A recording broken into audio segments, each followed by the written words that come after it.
Welcome back to my channel. Previous video में मैंने आपको अवयव का डिफिनीशन और अवयव के प्रकार में मुख्य विकर्ण तक बताया था। जो मुख्य विकर्ण है उसमें 1 पॉइंट रह गया था जिसे आपको नोट करना है, याद रखना है कि जो मुख्य विकर्ण होता है मतलब विकर्ण अवयव हमेशा वर्ग अवयव में बनता है।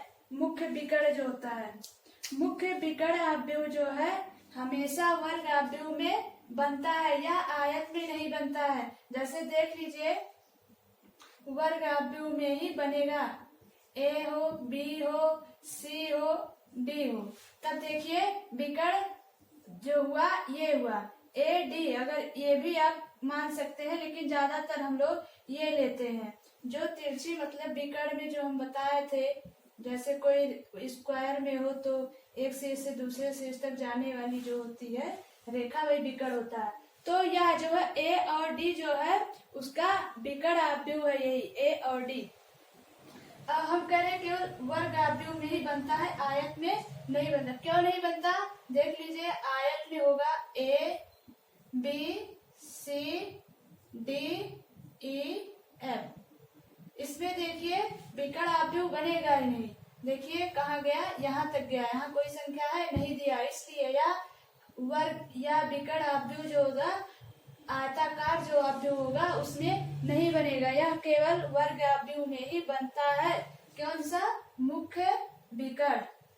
यहाँ मुख्य की बात किया है ना, मुख्य विकर्ण अवयव हमेशा वर्ग अवयव में ही बनता है, आयताकार अवयव में या नहीं बनता है। इसका नेक्स्ट जो है वह है शून्य अवयव। शून्य अवयव या रिक्त अवयव। देख लीजिए, शून्य अवयव, शून्य अवयव जो होता है, शून्य अवयव ऐसा अवयव होता है जिसका प्रत्येक एलिमेंट 0 होता है, चाहे वो वर्ग में हो या आयताकार में हो। शून्य अवयव के प्रत्येक एलिमेंट मतलब जितने भी अवयव होते हैं सब एक तरफ से 0 होते हैं, चाहे वह वर्ग अवयव में हो या आयताकार, चाहे इस साइज में हो दिया हो। सब इसमें शून्य अवयव का मतलब पता ही चल रहा है, शून्य लगा हुआ है तो सब शून्य से ही बनेंगे या 0 से ही मिलकर शून्य अवयव बनेगा, या जो है शून्य अवयव है। अगर इसके पूछ लिए कि इसका कोटि क्या है तो आप क्या बताएंगे? देखिए, एक पंक्ति दो पंक्ति, एक स्तंभ दो स्तंभ, 2 into 2 हुआ इसकी कोटि। और इसकी कोटि क्या हुई? एक पंक्ति दो पंक्ति, एक स्तंभ दो स्तंभ, 3 स्तंभ। तो क्या लिखेंगे? 2 into 3। इसका कोटि 2 into 3 है और इसका 2 into 2 है। जो उसका कोटि है क्या आया? 2 into 3। उसी प्रकार से हर जगह जो है हम कोटि दिखाते रहते हैं। इसकी पूछनी तो सेम ही है।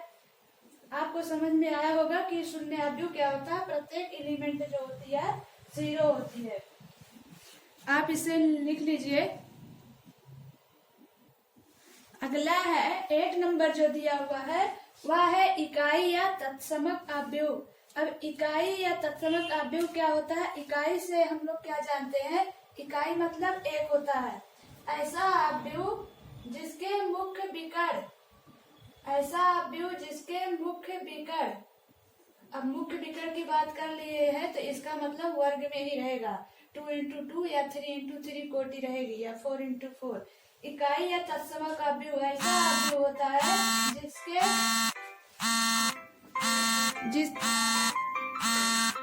या जो है 2 into 2 जो कोटि रहेगी 2 into 2 या 3 into 3 या 4 into 4। इकाई या तत्समक अवयव या ऐसा अवयव होता है, एक ऐसा वर्ग अवयव, एक ऐसा वर्ग अवयव होता है जिसके मुख्य विकर्ण के एलिमेंट, मुख्य विकर्ण यही है जिसमें हम बताए थे आपको। जैसे देख लीजिए, ए था 1 1, A12, A13, जिसको हम निरूपित करना बताए थे पहले प्रीवियस वीडियो में, हमने इसको बताया है A21, A22, A23। अगला है A31, A32, A33, जिसमें मुख्य विकर्ण जो होगा वह मुख्य विकर्ण के एलिमेंट होंगे 1 होंगे और बाकी एलिमेंट जो है वह 0 होंगे। मुख्य विकर्ण को किसमें है? A11 जो दिया हुआ है, A11 equal A22 equal A33, यही तो मुख्य विकर्ण है, यही मुख्य विकर्ण है। इसके जो एलिमेंट होंगे सब 1 होंगे और बाकी सारे एलिमेंट इसको मुख्य विकर्ण को छोड़कर और सारे एलिमेंट 0 होंगे। देखिए कैसे, इसको ऐसे केवल मुख्य विकर्ण पर ही हमको 1 लाना है और बाकी जितने एलिमेंट है सब 0 लाना है। इसको हम क्या करेंगे? 1 1 1, बाकी 0 0 0 0 0 0। देखिए ये 3 इंटू 3 कोटिका है, वर्ग आव्यूह है। 3 इंटू 3 कोटिका या इकाई या तत्समक आव्यूह है, क्योंकि इसके जो मुख्य विकर्ण है इसके एलिमेंट 1 है और बाकी सब 0 है, इसलिए यह जो है इकाई या तत्समक आव्यूह है। हम जो निरूपित करना दिखाए थे इस तरीके से, ऐसे भी आप देख लीजिए, जिसमें से A11 A22 A33 इक्वल यही तो है, इसकी वैल्यू हो 1, वो जो होता है इकाई या तत्समक आव्यूह होता है। तो ये इसको जो कहीं कहीं आप देखेंगे कि A11 दिखाए हैं, A22 1 को I बोल देते हैं और I बोलते, इसको I बोल देंगे और इसको J, इसी प्रकार इसको I इसको J इसको I इसको J, तो I इक्वल J। देखिए I equal J, I equal J, ये I हो गया, ये J। ऐसी प्रकार से भी कहीं कहीं दिखाया गया है, आप आगे देखेंगे इसको। तो ये हुआ इकाई या तत्समक आव्यूह। कहीं भी आएगा तो आपको अगर 1 दिख रहा है मुख्य विकर्ण के स्थान पर, मुख्य विकर्ण पर 1 दिया है तो वह इकाई या तत्समक आव्यूह होगा। अगला जो है वह है विकर्ण आव्यूह। देखिए विकर्ण आव्यूह 9 नंबर जो दिया हुआ है, दिया है विकर्ण, दिया हुआ है विकर्ण आव्यूह। अब विकर्ण आव्यूह आ गया, यह एक ऐसा वर्ग आव्यूह जिसके मुख्य विकर्ण के अवयव के अलावा अब बाकी जो अवयव होते हैं, एलिमेंट होते हैं, वह सब 0 होता है। अब इसमें 1 नहीं लिखना, 1 के सिवा कुछ भी बस लिख दिए तो हो गया विकर्ण आव्यूह। यह एक ऐसा वर्ग आव्यूह होता है जिसके मुख्य विकर्ण यही ये जो दिए हैं A11 A22 A33 बराबर ना हो, कि कुछ भी संख्या दिया हो इक्वल टू नॉट, कोई भी संख्या ना दिया होगा तब, इसको भी रहने दे।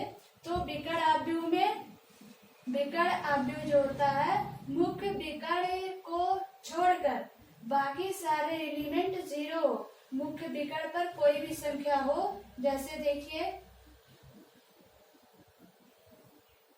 2 3 0 0।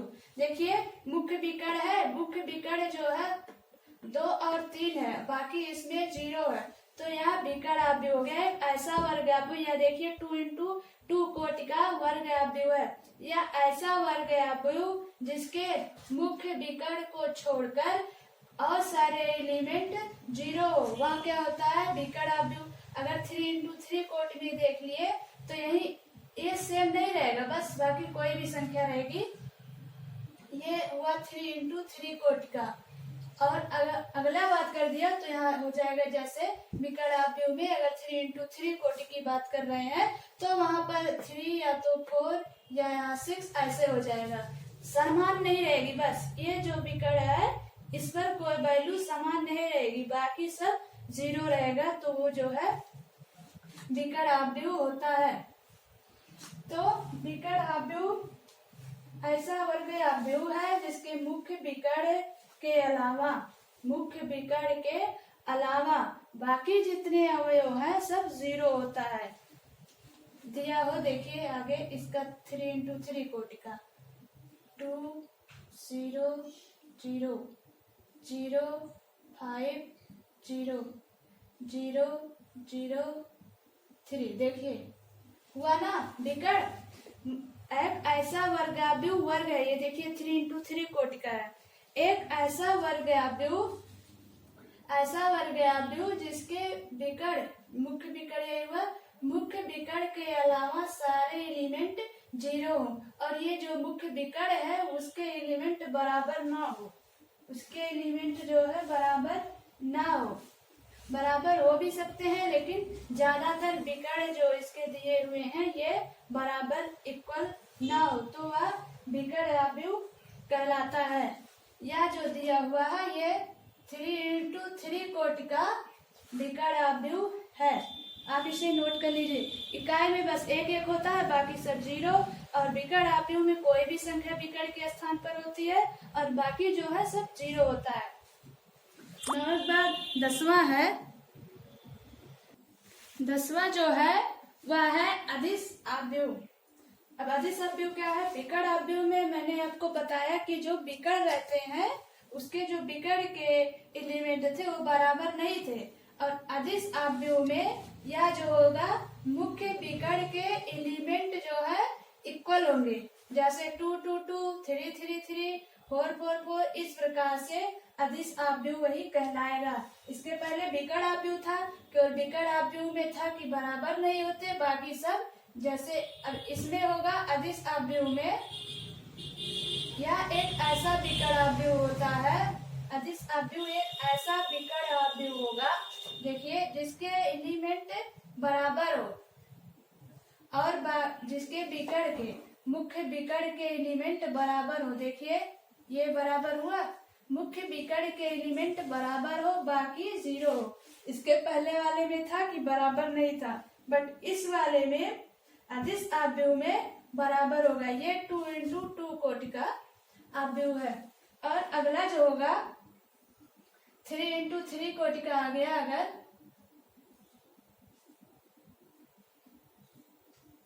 0 6 0 0 0 6। अब देखिए बस इसमें जो हम बताए थे अभी को, इसके पहले अभी बनाए थे, दिखाए थे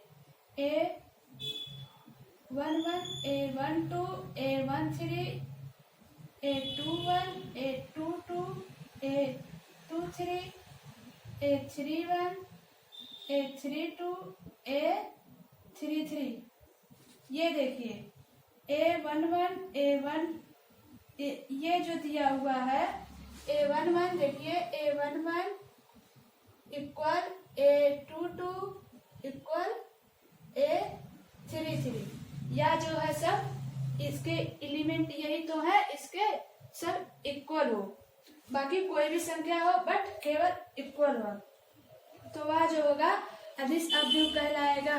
जिसमें अदिश आव्यूह ऐसा आव्यूह होता है, एक ऐसा वर्ग आव्यूह, या वर्ग में ही बनेगा, विकर्ण केवल वर्ग में ही बनेगा, आयत में नहीं बनेगा।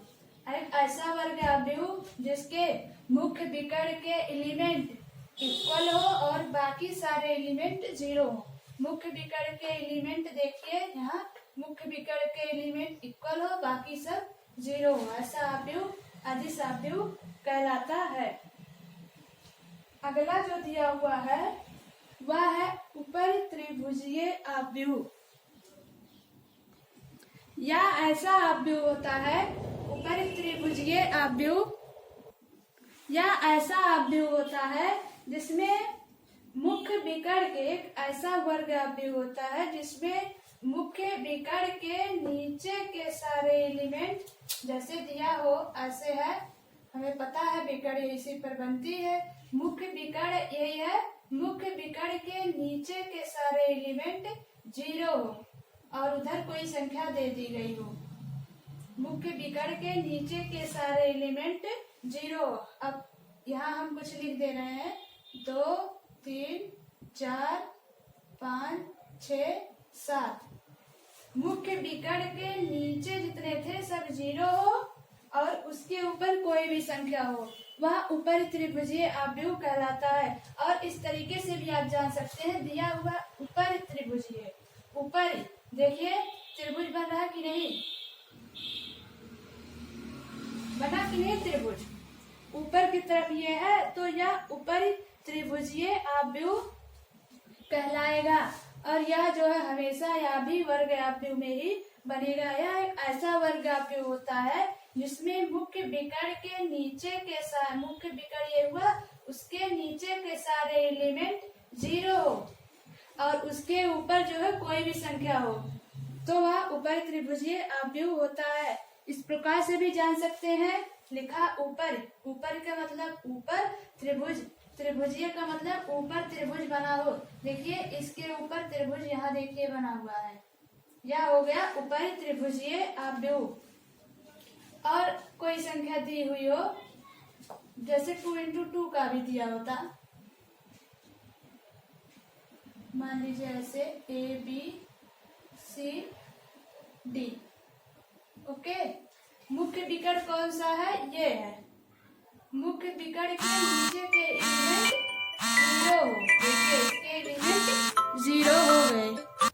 जैसे 2 into 2 का कोटि का वर्ग आव्यूह दिया हो तो बता रहे हैं कि जो विकर्ण होता है, विकर्ण के नीचे के एलिमेंट नीचे के 0 हो और विकर्ण के ऊपर कोई भी संख्या दी हो तो वह जो है ऊपरी त्रिभुजीय आव्यूह कहलाता है। यह भी देखिए ऊपर त्रिभुज बन गया, वह भी ऊपरी त्रिभुजीय आव्यूह कहलाएगा। यह ऐसा वर्ग आव्यूह जिसके विकर्ण के नीचे के एलिमेंट 0 हो और उसके ऊपर कोई भी संख्या दी हो।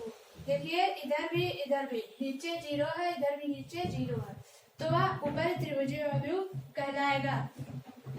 जो 12 नंबर है वह है निम्न त्रिभुजीय आव्यूह, बस इसका अपोजिट हो जाएगा। 12 जो है वह है निम्न त्रिभुजीय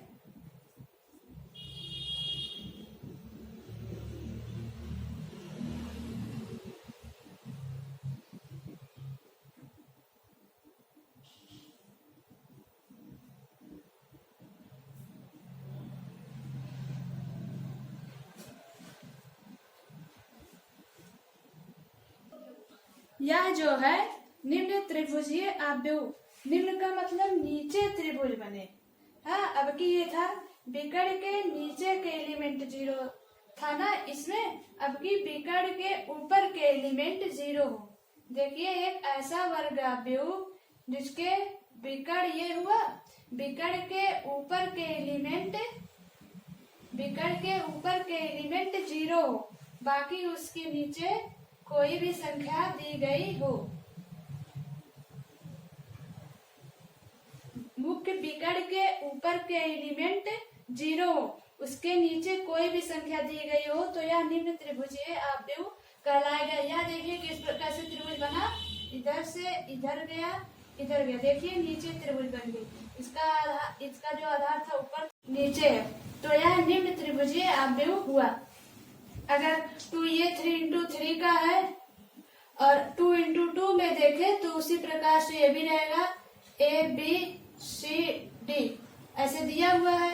तो कह रहे हैं कि विकर्ण के ऊपर के एलिमेंट 0 हो, यह विकर्ण हुआ, इसके ऊपर ये हुआ, मुख्य विकर्ण के ऊपर के एलिमेंट 0 हो तो वह निम्न त्रिभुजीय आव्यूह कहलाता है। इसमें देखिए त्रिभुज बन रहा है, निम्न त्रिभुजीय आव्यूह कहलाएगा। आप इसे नोट कर लीजिए।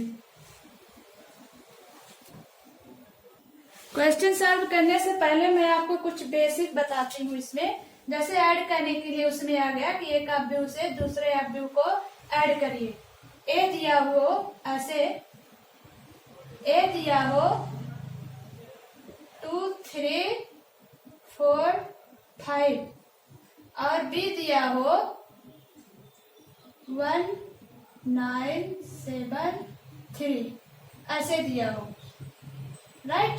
तो बोले कि ए और बी को ऐड करिए, तो क्या करेंगे, ए और बी को ऐड करने के लिए कह दे तो क्या करेंगे, फर्स्ट एलिमेंट को फर्स्ट एलिमेंट से, सेकंड को सेकंड से, थर्ड को थर्ड से, 4 को 4 से ऐड कर लेते हैं। देखिए कैसे करेंगे, 2 फर्स्ट एलिमेंट इसका 2 है और अगले का 1 है। फर्स्ट है इसका 3, सबको अपने ही स्थान पे रखेंगे जो जिस स्थान पर है, और इसका सेकंड है 3 और उसका सेकंड है 9। इसका फर्स्ट है 4, उसका फर्स्ट है 7, इसका है 5 और अगले का है 3। इसको ऐड करने के लिए कह दिया, बस क्या करेंगे, ऐड कर लेंगे। 2 1 3, 9 3 12, 7 4 11, 5 3 8 हो गया। और अगर यहाँ पर प्लस के स्थान पर माइनस कर दिया होता, देखिए अगर कह दे a माइनस b दे दिया होता तो क्या करते, जैसे मैंने इसमें फर्स्ट को फर्स्ट ऐड किया है, सेकंड को सेकंड से, उसी प्रकार से फर्स्ट से सेकंड को माइनस लगा हुआ तो माइनस करेंगे। 2 माइनस अगले का 1, 3 माइनस अगला है 9, ये है 4, अगला है 7, इसमें बस माइनस करना है। इसमें है 5 और उसमें है 3। इसको क्या किए, क्या आया, 2 में से 1 गया 1, 9 में से 3 गया -6, इसमें आया -3, इसमें आया 2। क्या आया, a माइनस बी, बस a प्लस बी था तो फर्स्ट को फर्स्ट से, सेकंड को सेकंड से ऐड कर दिए, बस उसको उसी के स्थान पर लिखना है। ये फर्स्ट स्थान पर थे तो इनको भी फर्स्ट स्थान पर लिखे, जो फर्स्ट पे थे फर्स्ट को पर, सेकंड को सेकंड पर, थर्ड को थर्ड पर, फोर्थ को फोर्थ पर। माइनस लग गया था तो फर्स्ट में से उसको माइनस कर दिए, इसमें से उसको माइनस कर दिए, इसमें से इसे 5 से 3 माइनस कर दिए। अगर जैसे गुणा करना है, दिया हो यहाँ ऐसे दिया हो 2 3 4 5 ऐसे दिया हो, अगर यहाँ 2 कहा 2 से मल्टीपल करो तो क्या करेंगे, इसमें जैसे हम अभी को किए थे, पहले में फर्स्ट को फर्स्ट से, सेकंड को सेकंड से, ऐसे इसमें करना। एक बार 2 को इसमें करेंगे, फिर एक बार 2 को इसमें, फिर 2 को इसमें, मतलब करेंगे तो सब में करेंगे। तो और जो जिस स्थान पर है उसी पे रखेंगे। इसका लिखेंगे 2 × 2 और यहाँ लिखेंगे, इससे मल्टीपल हो जाएगा 2 × 3 और ये हो जाएगा 2 × 4 और ये हो जाएगा 2 × 5। क्या आया, 2 दूनी 4, 8, 3 दूनी 6, 5 दूनी 10। ये कौन सी कोटि का है, 2 × 2 कोटि का आप हुआ है। इसी प्रकार से मल्टीपल करेंगे। आज के लिए बस इतना ही, मिलते हैं नेक्स्ट वीडियो में। Thanks everyone.